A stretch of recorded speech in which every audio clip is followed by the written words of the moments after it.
अभी हम क्या पढ़ेंगे, अभी हम पढ़ेंगे प्लाज्मा मेम्ब्रेन और सेल मेम्ब्रेन। प्लाज्मा मेम्ब्रेन आप बोल सकते हो या फिर आप सेल मेम्ब्रेन बोल सकते हो, दोनों नाम है इसके लिए। ओके, नाउ प्लाज्मा मेम्ब्रेन बोलेंगे। देखो पहले मैंने क्या बोला कि हाँ या ये ऐसे सेल होता है, सेल में न्यूक्लियस होता है, यहाँ पे क्या होता है, साइटोप्लाज्म होता है, सेल ऑर्गेनेल्स अंदर होते हैं। उसके बाद क्या होता है, उसके बाद यहाँ पे सेल मेम्ब्रेन होता है, सेल मेम्ब्रेन या प्लाज्मा मेम्ब्रेन होता है। उसके बाद इसके बाहर क्या होता है, इसके बाहर सेल वॉल होती है, सेल वॉल होती है। लेकिन सेल वॉल सब ऑर्गेनिजम्स को होती है क्या, नहीं होती है। सेल वॉल सिर्फ कुछ कुछ ऑर्गेनिजम्स को होती है, एनिमल्स में तो होती ही नहीं है।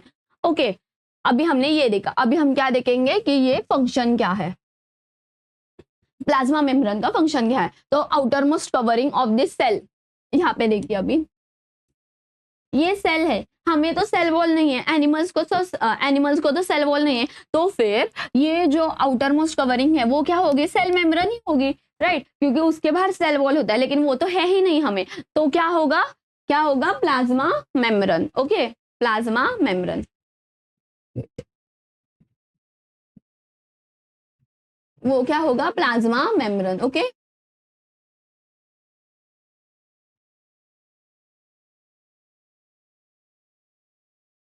हाँ, see listen now.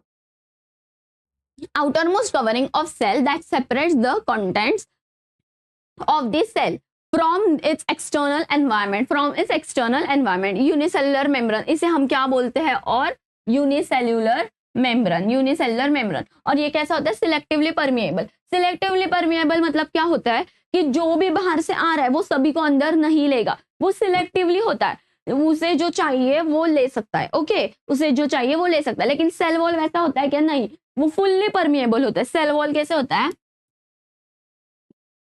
Cell wall कैसे होता है, cell wall is fully permeable, cell wall is fully permeable means it takes any material coming inside. Okay, लेकिन सिलेक्टिवली परमिएबल कौन होता है, प्लाज्मा मेम्ब्रेन, इसे हम क्या बोलते हैं, यूनिवर्सल मेम्ब्रेन भी। ओके, हाँ, और ये एनिमल सेल का आउटर मोस्ट लेयर होता है, लेकिन प्लांट सेल का आउटर मोस्ट लेयर नहीं होता है। ये प्लांट सेल का मतलब, प्लांट सेल का आउटर मोस्ट लेयर क्या होता है, सेल वॉल होता है। क्या होता है, सेल वॉल होता है। Okay, okay, is plasma membrane clear to all of you? Okay, चलो अभी हम देखेंगे नेक्स्ट।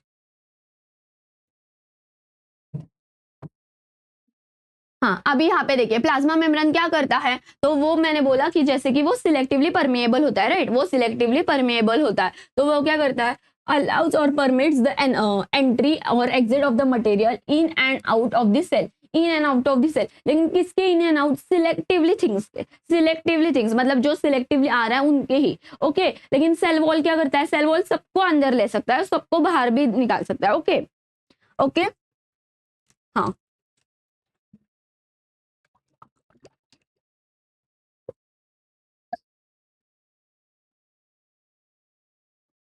अब यहाँ पे देखिए इससे क्या होता है, ये जो प्लाज्मा मेम्ब्रेन है, ये जो प्लाज्मा मेम्ब्रेन है मतलब हमारी ये सेल वॉल है, इसके बाद ये जो प्लाज्मा मेम्ब्रेन है मतलब इसे अटैच होता है।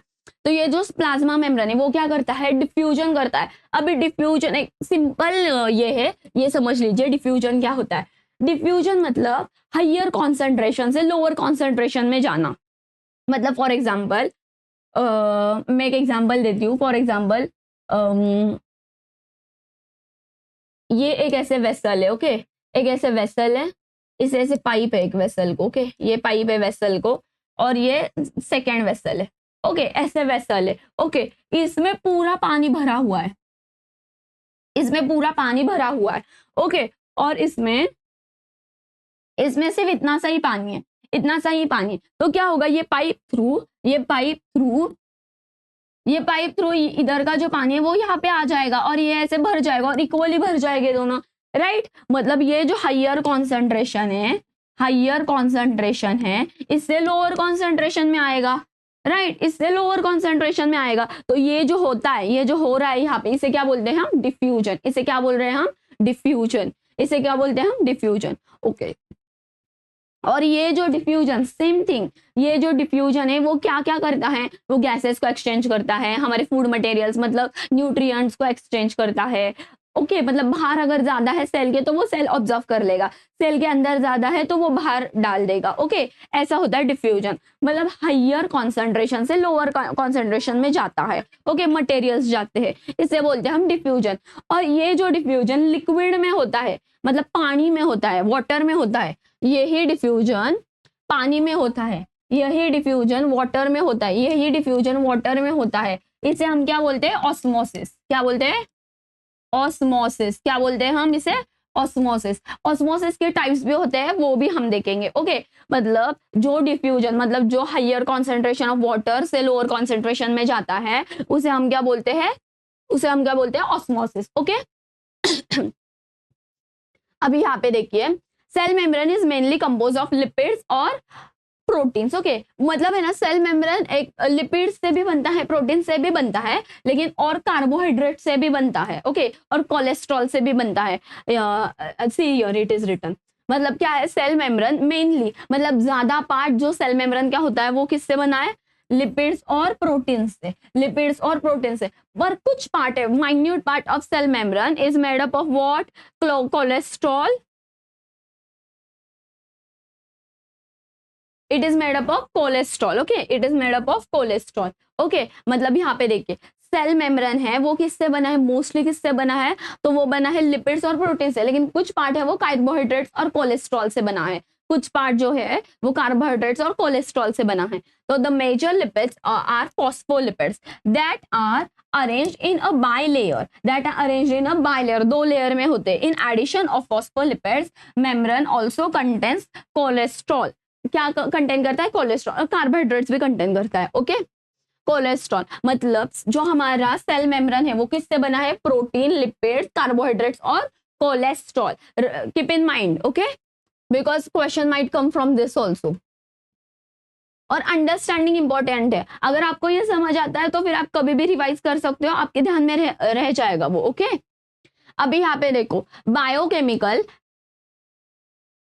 Biochemical investigation clearly revealed that the cell membrane also contains protein and carbohydrate। मैंने आपको अभी बोला कि सेल मेम्ब्रेन में क्या होता है? देखो सेल मेम्ब्रेन लिख के लो ऐसे, cell membrane in bracket write plasma membrane. Okay plasma membrane, और you can even write universal membrane because it is also called as universal membrane. हाँ तो इसमें क्या क्या होता है? First thing is protein, first thing is protein.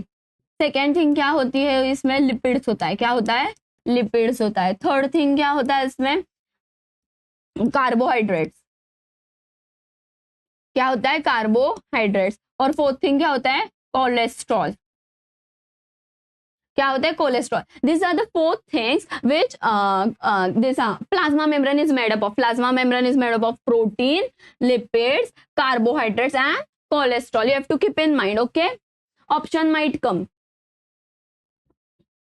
अब यहाँ पे देखिए क्या है? द रेशियो ऑफ प्रोटीन और and lipids varies considerably in different cell types. देखो यहाँ पे अभी जो हमारा प्लाज्मा मेम्ब्रेन है वो मेनली, मतलब उसका जो ज्यादा पार्ट है वो प्रोटीन और लिपिड से ही बना है, और जो थोड़ा सा पार्ट, एकदम थोड़ा सा पार्ट है वो किससे बना है? कार्बोहाइड्रेट्स और कोलेस्ट्रॉल से। लेकिन इनका जो वेरिएशन है, इनका जो ये मतलब रेशियो है वो इनके फंक्शंस पे भी डिपेंड है। ओके ये डिफर करता है, ये डिफर करता है, मतलब कुछ इसमें ज्यादा हो सकता है, कुछ इसमें कम हो सकता है, इक्वल प्रोपोर्शनैलिटी नहीं होती है। ओके हाँ in human beings the membrane of the erythrocytes, erythrocytes मतलब है ना रेड ब्लड सेल्स होते हैं। ये जो इरेथ्रोसाइट्स है इसे हम है ना आरबीसी बोलते हैं। क्या बोलते हैं? RBC. Note this down, has approximately 52% proteins and 40% lipids। 52% proteins and 40% lipids।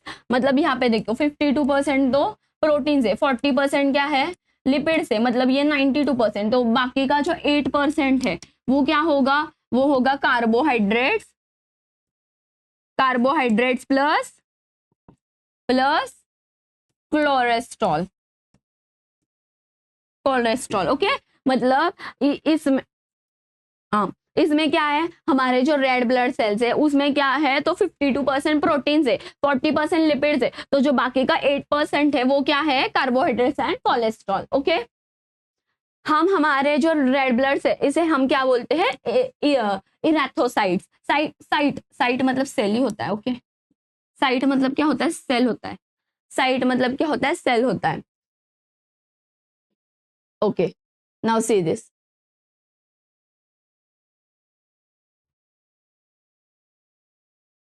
हाँ, अभी ये जो सिंगर और निकोलसन है, इन्होंने और एक फ्लूइड मोज़ेक मॉडल दिया। तो यहाँ पे क्या है, an improve model of the structure of cell membrane. ये जो बाहर का हमारा सेल मेम्ब्रेन है, जो किससे बना है, प्रोटीन, लिपिड्स, कार्बोहाइड्रेट्स और कोलेस्ट्रॉल से, राइट इतना तो हमने पढ़ लिया। अभी इनका और इम्प्रूव मॉडल किसने दिया, सिंगर और निकोलसन ने। तो वाइडली एक्सेप्टेड, और इसे हम क्या बोलते हैं, fluid mosaic model. Question might come, who gave the fluid mosaic model, और सिंगल और निकोलसन ने कौन सा मॉडल दिया, एडवांस, तो वो क्या है, फ्लूइड मोज़ेक मॉडल, या फिर इनके नाम याद रखना है आपको। Okay, this are important names, this is a factual data, these are important names, you have to compulsory keep in mind. Okay, according to this, the quasi fluid nature of lipids enables lateral movement of proteins, lateral movement of proteins within the overall bilayer। उनका bilayer तो होता ही है, क्योंकि वो phospholipids होते हैं, और उनके जो ऊपर मतलब ऐसे होते हैं वो। यहाँ पे देखिए, यहाँ पे दिया है फ्लूइड मोज़ेक मॉडल कैसे था, ये ग्लाइकोप्रोटीन, यहाँ पे देखिए यहाँ पे देखिए ये साइटोप्लाज्म है। ओके, साइटोप्लाज्म है, उसके बाद है ना ऐसे ऐसे लेयर्स आते हैं, वो बाय लेयर में होता है, वो ऐसे बाय लेयर में होता है। ओके, बाय लेयर में होता है, ये इंटरनल ग्लाइकोप्रोटीन है। ओके, अभी मतलब यहाँ पे ऐसे वो होते हैं, ऐसे फॉस्फोलिपिड्स होते हैं, और फॉस्फोलिपिड के ऊपर कोलेस्ट्रॉल होता है, फॉस्फोलिपिड के ऊपर ऐसे कोलेस्ट्रॉल होता है। ओके, फॉस्फोलिपिड के ऊपर ऐसे कोलेस्ट्रॉल होता है। many molecules can move briefly across the membrane, मतलब वो वहां पे मूवमेंट करते हैं, मतलब प्लाज्मा मेम्ब्रेन्स में भी लैटरल मूवमेंट होती है, ऑर्गेनिज्म की, प्रोटीन की लैटरल मूवमेंट होती है, इसलिए उन्होंने फ्लूइड मोज़ेक मॉडल बोला, क्योंकि वहां पे मूवमेंट हो रही है, right, without any requirement of energy, and this is called as passive transport, this is called as passive transport। मतलब यहाँ पे देखिए, यहाँ पे देखिए, अभी let me take this up, means I can explain it here।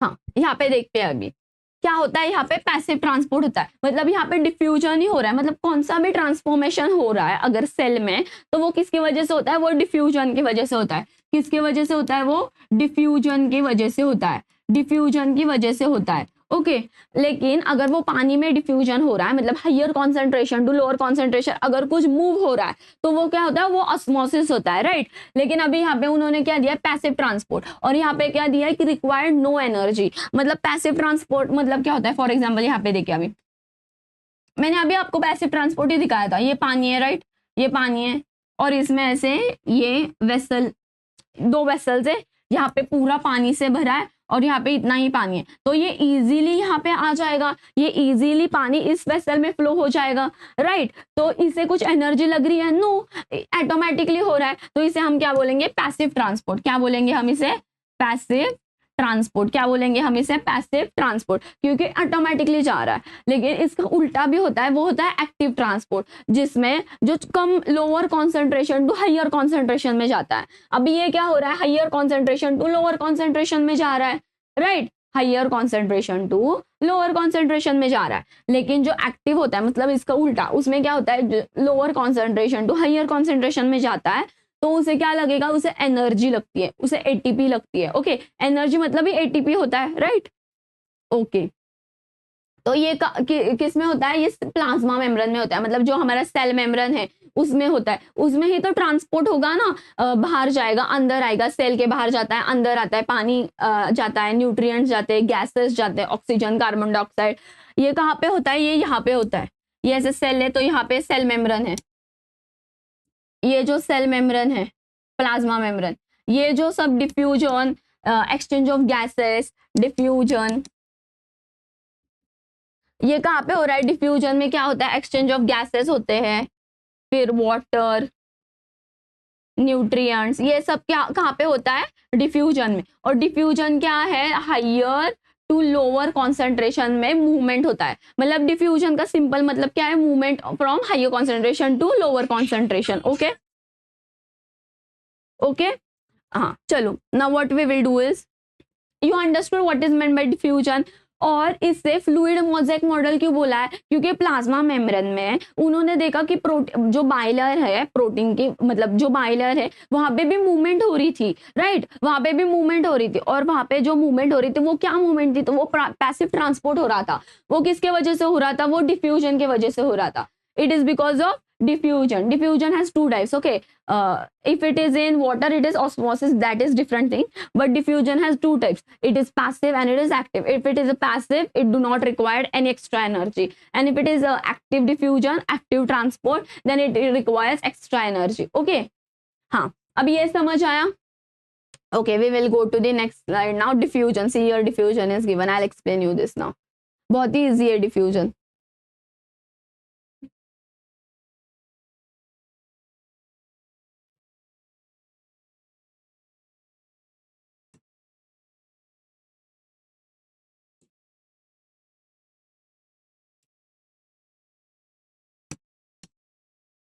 हाँ, यहाँ पे देखिए डिफ्यूजन। डिफ्यूजन क्या होता है, मूवमेंट होता है किसी भी गैसेस का, न्यूट्रिएंट्स का, वाटर का, higher concentration to lower concentration, higher concentration to lower concentration. यहाँ पे क्या दिया है, solute molecules move from high to low concentrations.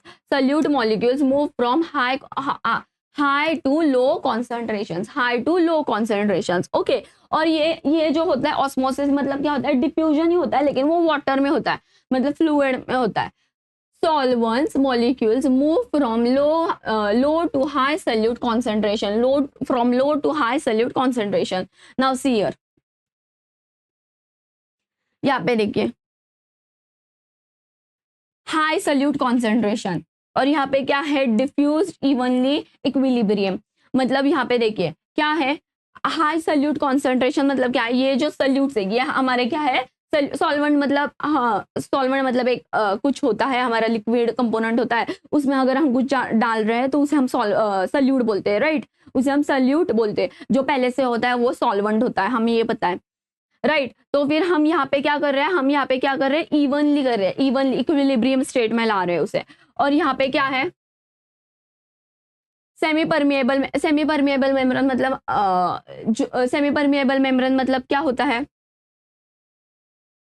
जो सिलेक्टिवली परमिएबल हो, कि जो सब चीजों को नहीं जाने देता है, राइट, उसे हम बोलते हैं। फुल्ली परमिएबल मतलब क्या होता है, तो वो सभी मतलब सेल वॉल फुल्ली परमिएबल है, राइट, तो सभी चीजों को अंदर जाने दे सकता है, बाहर जाने दे सकता है।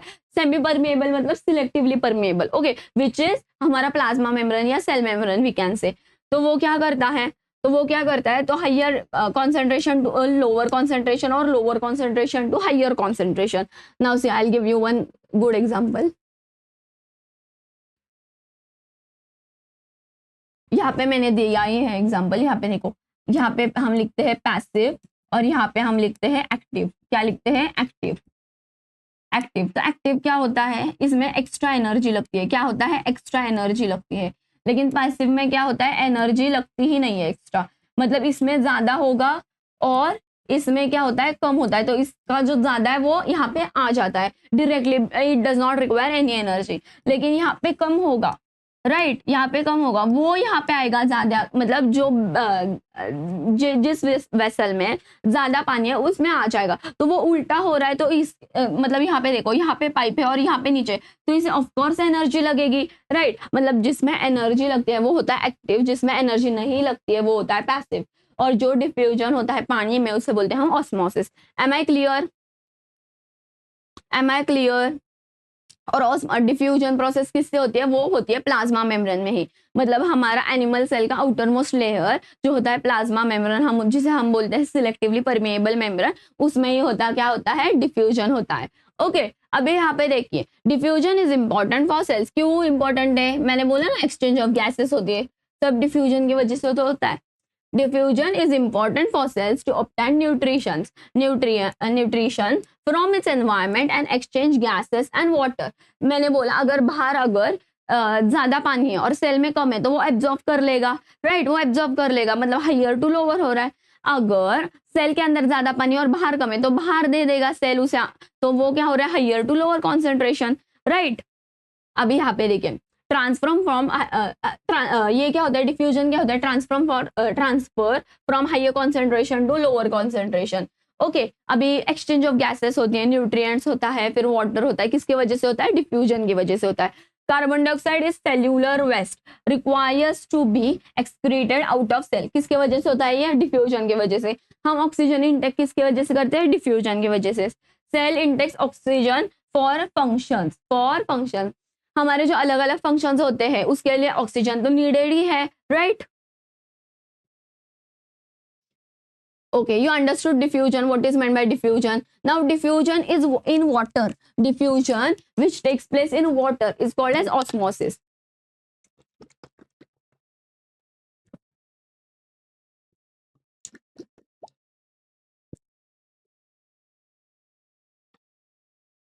जो डिफ्यूजन वाटर में होता है उसे हम क्या बोलते हैं? उसे हम बोलते हैं ऑस्मोसिस। तो अभी देखो, ऑस्मोसिस मतलब क्या होता है? जो पानी, फॉर एग्जाम्पल, एक इसमें ज्यादा पानी है और एक इसमें कम पानी है, तो वो ज्यादा पानी थोड़ा कम इसमें आ जाएगा, राइट? मतलब higher concentration to lower concentration move हो जाएगा, राइट? तो उसे हम क्या बोलते हैं? ऑस्मोसिस बोलते हैं। मतलब diffusion is water in water is called as osmosis. अब यहाँ पे देखो, a special kind of diffusion movement from higher concentration to lower concentration. अभी ऑस्मोसिस के 3 टाइप होते हैं, तो क्या होते हैं? हाइपरटोनिक, हाइपोटोनिक और आइसोटोनिक। ओके, तो हम ये तीनों टाइप भी देखेंगे,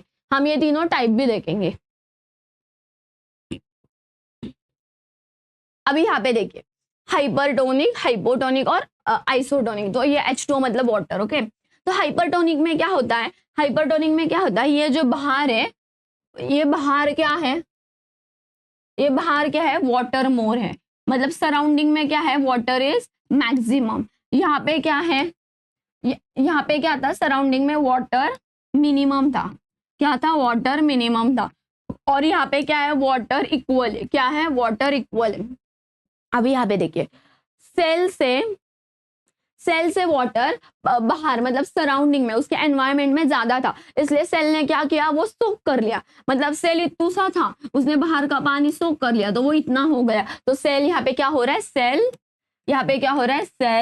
स्वेल्स। क्या हो रहा है? सेल यहाँ पे स्वेल हो रहा है। क्या हो रहा है? यहाँ पे सेल स्वेल हो रहा है। अभी यहाँ पे क्या है? बाहर पानी कम था और सेल में ज्यादा था। सेल में क्या था? पानी ज्यादा था। तो यहाँ क्या किया सेल ने? मतलब सेल इतना था और पानी बाहर बहुत ही कम था, तो सेल ने क्या किया? बाहर पानी दे दिया और इतना सा हो गया। तो यहाँ पे क्या होता है? Cell shrinks. क्या हो रहा है? Cell shrinks. क्या हो रहा है? सेल श्रिंक हो रहा है। सेल क्या हो रहा है? श्रिंक हो रहा है। मतलब हम कपड़े कैसे निचोड़ते हैं ऐसे, तो वो कैसे श्रिंक हो जाते हैं, वैसे हो रहा है। ओके, और जब पानी पूरा भरा है तो वो कैसे होते हैं? थोड़े ऐसे ऐसे फ्लफी लिखते हैं, राइट? तो वो बहुत ही, मतलब वो क्या होता है? स्वेल टाइप होते हैं।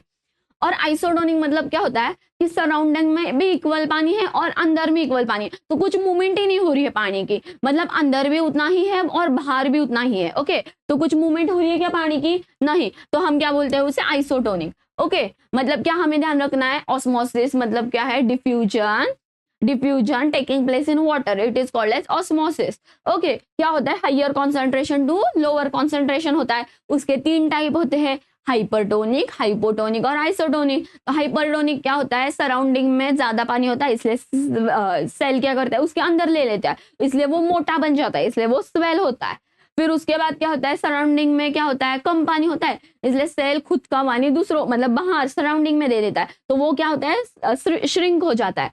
और थर्ड आइसोटोनिक क्या है? तो वो इक्वल होता है, राइट? मतलब सराउंडिंग में भी इक्वल है और सेल में भी इक्वल पानी है, राइट? तो उससे क्या होता है? ये सेल की साइज कम ज्यादा होती ही नहीं है, वो वैसा ही रहता है, मतलब नो चेंज इन साइज। लेकिन here in hypotonic and hypertonic there is a change in size. Okay, समझ आया इतना?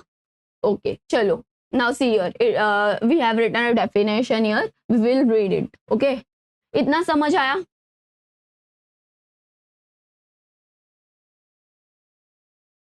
यहाँ पे देखिए, अभी हाइपरटोनिक सोल्यूशन क्या होता है? When the medium surrounding cell has a higher water, मतलब सराउंडिंग में ज्यादा पानी होता है और सेल में कम होता है, तो वो क्या कर लेता है? स्वेल कर लेता है और क्या बन जाता है? इतना बड़ा बन जाता है। Then the cell gains water by osmosis, उसे ही हम ऑस्मोसिस बोलते हैं। as outside solution is very dilute, more water will come into the cell then will leave, cell swells up, swell हो जाता है cell, okay, ये क्या बोलते हैं हम इसे hypotonic, hypotonic। इसके बाद क्या होता है हाइपरटोनिक, हाइपरटोनिक में क्या होता है तो सेल में ज्यादा पानी होता है, सराउंडिंग में कम होता है, मतलब उल्टा है हाइपोटोनिक के, हाइपरटोनिक तो उसमें क्या होता है सेल सेल श्रिंक होता है, क्या होता है सेल श्रिंक। क्या लिखा है when the medium has a lower concentration of water then the cell, meaning that it is a very concentrated solution, the cell will lose water and cell will shrink, वो shrink हो जाता है क्योंकि surrounding में बहुत ही कम पानी था इसलिए उसने दे दिया बाहर। Okay, what is isotonic, surrounding में और सेल में सेम पानी होता है। यहाँ पे देखिए हाइपोटोनिक मतलब अंदर आ रहा है पानी, राइट, यहाँ से अंदर आ रहा है पानी। यहाँ पे क्या है आइसोटोनिक मतलब यहाँ से जिधर अंदर है वहां से अंदर आ रहा है और बाहर जा रहा है, मतलब ज्यादा पानी तो बाहर ही जा रहा है। और ये आइसोटोनिक में नो नेट लॉस ऑफ और गेन, ओके, मतलब सेल की साइज जो है वो सेम रह जाती है। When the medium has exactly the same water concentration as the cell, there will be no net movement, net movement ही नहीं होती है, क्यों, क्योंकि उसके अंदर सेल के अंदर भी और सराउंडिंग में भी क्या होता है सेम होता है वाटर कॉन्सेंट्रेशन। तो cell membrane, cell remains the same, no movement, it does not shrink, it does not swells, okay, but in hypotonic it was swelling and in hypertonic hypertonic it was shrinking, it was getting its size was reducing, okay। now see this, यहाँ पे क्या now see this,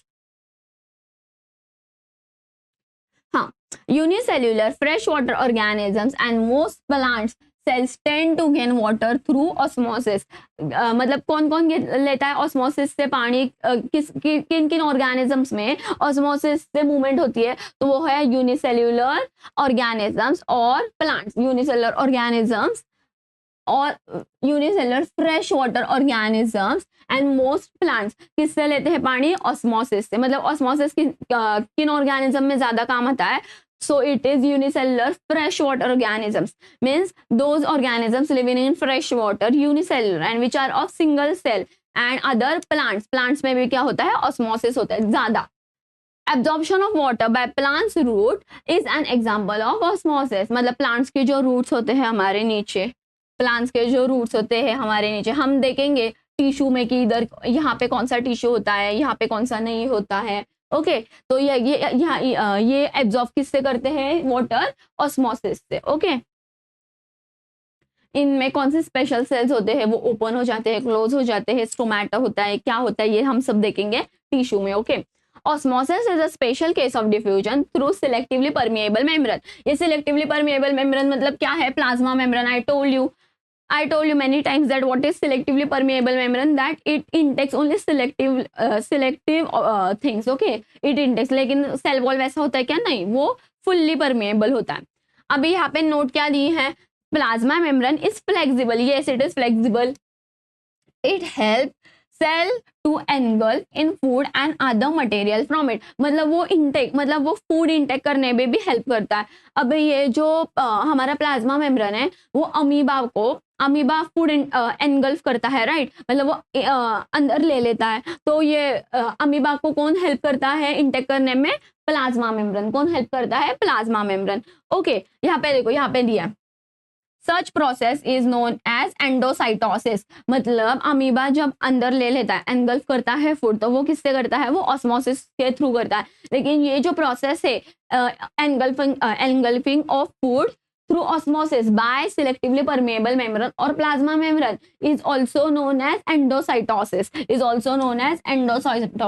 मतलब इसे हम क्या बोलते हैं, endocytosis। मतलब अगर for example question comes that amoeba intakes food through which process, either they will give endocytosis or either they will give osmosis, okay, one of the option will be there, but if those both comes then you have to write endocytosis only, because that is the proper they have given that it is defined that endocytosis means engulfing of food through osmosis. Osmosis is a process, but this full function is called as endocytosis, okay। Keep in mind this endocytosis engulf करता है selectively permeable membrane से food. अभी हम क्या करेंगे, nucleus पढ़ेंगे। अभी हम क्या करेंगे, न्यूक्लियस पढ़ेंगे। ओके